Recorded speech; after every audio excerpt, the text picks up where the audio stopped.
स्वागत है आप सबका लाइव लॉ की इस खास पेशकश कोर्ट्स टुडे हिंदी में। मेरा नाम है सैयद आमिर हुसैन और मैं आपको हिंदुस्तान के सभी कोर्ट से आने वाली आज की ताज़ा अपडेट्स दूंगा।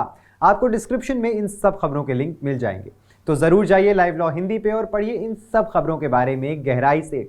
इस वीडियो में हम आपको संक्षेप में सारी अपडेट्स देने की कोशिश करेंगे, तो चलिए शुरू करते हैं। शुरुआत करते हैं एक बड़ी खबर से। सुप्रीम कोर्ट ने हाल ही में एक न्यायिक अधिकारी के खिलाफ अनुशासनात्मक कार्यवाही के आदेश को रद्द कर दिया है, ये देखते हुए कि उनके द्वारा कथित मामले से संबंधित रिकॉर्ड को निलंबन और जांच के आदेश पारित करते समय केरल उच्च न्यायालय द्वारा विचार में नहीं लिया गया था। अदालत ने कहा, इससे अनुशासनात्मक कार्यवाही की शुरुआत कानूनी रूप से अमान्य हो गई थी। न्यायमूर्ति ऋषिकेश रॉय और न्यायमूर्ति SVN भट्टी की पीठ केंद्र शासित प्रदेश लक्षद्वीप के एक निलंबित उप न्यायाधीश सह मुख्य न्यायिक मजिस्ट्रेट के मामले की सुनवाई कर रही थी। उनके खिलाफ 11 दोषी व्यक्तियों द्वारा केरल उच्च न्यायालय के समक्ष संविधान के अनुच्छेद 227 के तहत 2 याचिकाएं दायर की गई थीं, जिसमें आरोप लगाया गया कि न्यायिक मजिस्ट्रेट के रूप में उन्होंने जांच अधिकारी की जांच किए बिना और या अभियुक्त गवाह से जिरा करने का अवसर दिए बिना दोष सिद्धि का आदेश पारित किया था। अगली खबर में दिल्ली उच्च न्यायालय के समक्ष एक याचिका दायर की गई है, जिसमें जलवायु कार्यकर्ता सोनम वांगचुक और लद्दाख के उनके सहयोगियों को पर्यावरण जागरूकता बढ़ाने और लद्दाख के लिए 6ठी अनुसूची का दर्जा देने की मांग के लिए 8 अक्टूबर से 23 अक्टूबर तक जंतर मंतर या किसी अन्य उपयुक्त स्थान पर शांतिपूर्ण विरोध प्रदर्शन करने की अनुमति की मांग की गई है। ये याचिका लद्दाख के सांस्कृतिक और पर्यावरणीय हितों की रक्षा के लिए काम करने वाले संगठन एपेक्स बॉडी ले द्वारा दायर की गई है। संगठन ने वांगचुक सहित लगभग 200 पदयात्रियों के साथ मार्च की शुरुआत की और ले से नई दिल्ली तक पदयात्रा शुरू की। मुख्य न्यायाधीश मनमोहन और न्यायमूर्ति तुषार राव गडेला की खंडपीठ के समक्ष आज याचिका का उल्लेख किया गया, जिसने इससे आज के लिए सूचीबद्ध करने से इनकार कर दिया, लेकिन कहा कि मामले को कल सूचीबद्ध किया जाएगा।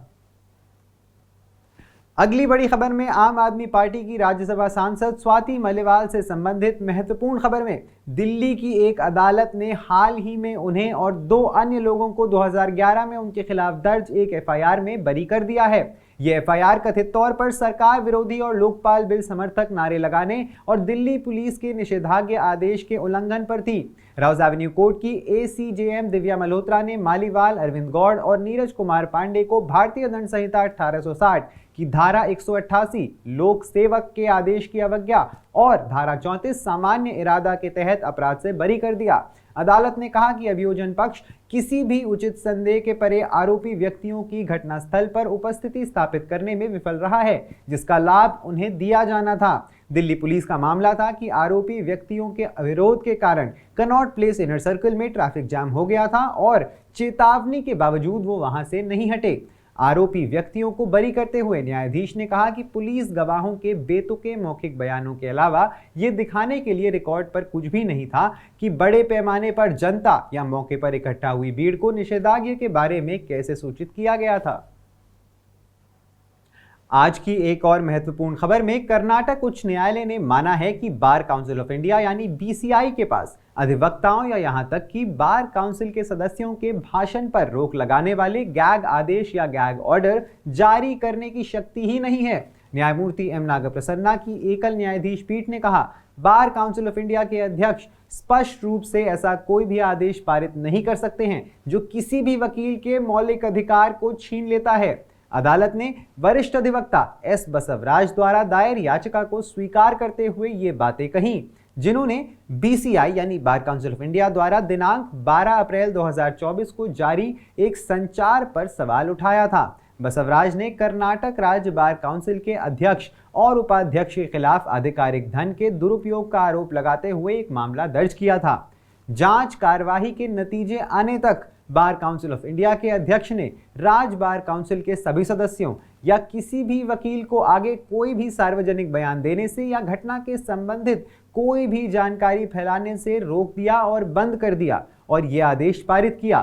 पीठ ने कहा कि संचार का निर्देश किसी व्यक्ति विशेष के खिलाफ नहीं है, बल्कि अधिवक्ताओं के समुदाय के खिलाफ है तदनुसार अदालत ने बीसीआई द्वारा जारी आदेश के और संचार को रद्द कर दिया। दिल्ली उच्च न्यायालय ने पॉक्सो मामलों से बचे लोगों को दिल्ली राज्य कानूनी सेवा प्राधिकरण द्वारा मुआवजा जारी करने में देरी को रोकने के लिए निर्देश जारी किए हैं।